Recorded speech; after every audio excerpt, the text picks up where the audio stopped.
major monitor.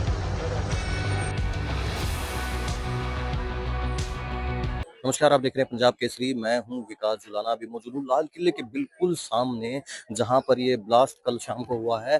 यहां से आप देख सकते हैं कि मेरे पीछे का पूरा इलाका जो है, पूरा इलाका छावनी में तब्दील है, पूरा इलाका बंद कर दिया गया है।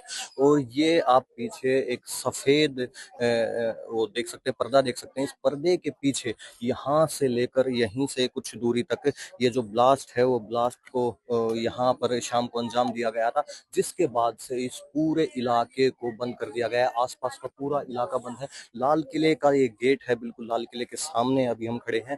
यहीं पर वो ब्लास्ट अंजाम दिया गया था, जो देर शाम लगभग 7 बजे के आसपास लाल किले के सामने हुआ है।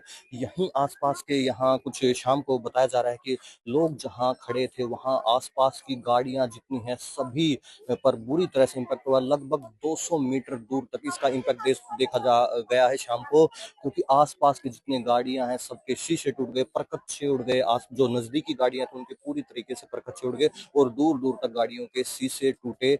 हमें पता चला है कि जो यहाँ प्रत्यक्षदर्शी थे, जो यहाँ आसपास चांदनी चौक में सामने लोग रहते हैं, उनका कहना है कि इतना तेज ये ब्लास्ट था, इतना भयंकर धमाका था कि एकदम सब सदके में आ गए। और आसपास जब बिखरी हुई गाड़ियों के परखच्चे देखे गए और आसपास जो लाशें बिखरी देखी गई, उनको देखकर सबके है होश जो है वो हैरान थे, सब हैरान रह गए। बताया जा रहा है कि जो फरीदाबाद में 2900 किलो अमोनियम नाइट्रेट जो पकड़ा गया है, जो ब्लास्ट का मटेरियल पकड़ा गया है, उसके कनेक्शन इससे डायरेक्ट जुड़ते हुए देखे जा रहे हैं। क्योंकि वहाँ जो यहाँ जो ब्लास्ट किया गया है, वो बताया जा रहा है कि उस कार में, जो i20 कार है, जो सुनहरी मस्जिद के सामने पार्किंग में कई घंटों तक लगी रही, 3:30 बजे के आसपास वो आके पार्किंग में लगती है और 7 बजे यहाँ पर ब्लास्ट को वो अंजाम देती है। डॉक्टर उमर मोहम्मद जो है, इस पर शक जताया जा रहा है कि इस ब्लास्ट के पीछे वो हो सकता है जिसने ये आत्मघाती हमला किया है। यहाँ पूरे इलाके को अभी बंद करके फोर्स को तैनात कर दिया गया है और इन्वेस्टिगेशन अभी सभी टीमें कर रही हैं। अभी पुख्ता तौर पर कुछ भी नहीं कहा जा सकता कि क्या ये पूरा इस मामले के पीछे किसकी साजिश है, कौन कौन से आतंकी संगठन इसके साथ जुड़े हुए हैं और किस टेररिस्ट ने ये अंजाम दिया है।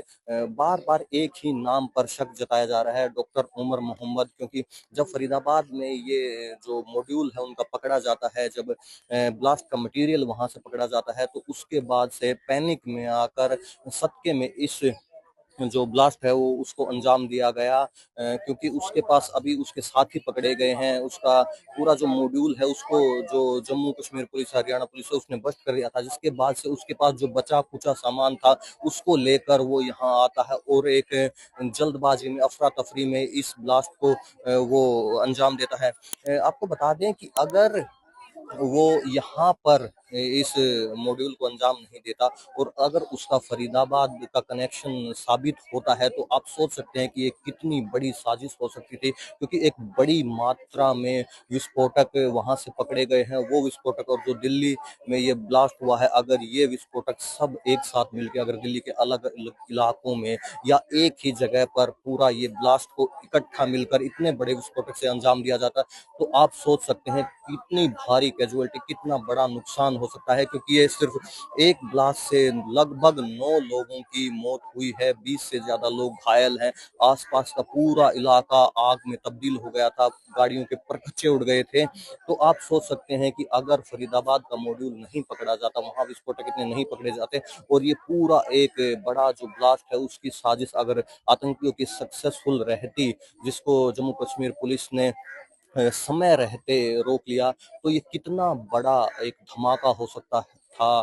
दिल्ली एनसीआर में अलग अलग जगहों पर ब्लास्ट हमें देखने को मिल सकते थे, या एक भारी एक जगह पर एक ब्लास्ट देखने को मिल सकता था। अभी क्या इसकी अपडेट रहती है, हम आपके साथ साझा करते रहेंगे। आप हमारे साथ बने रहिए। पंजाब केसरी के लिए मैं विकास जुलाना।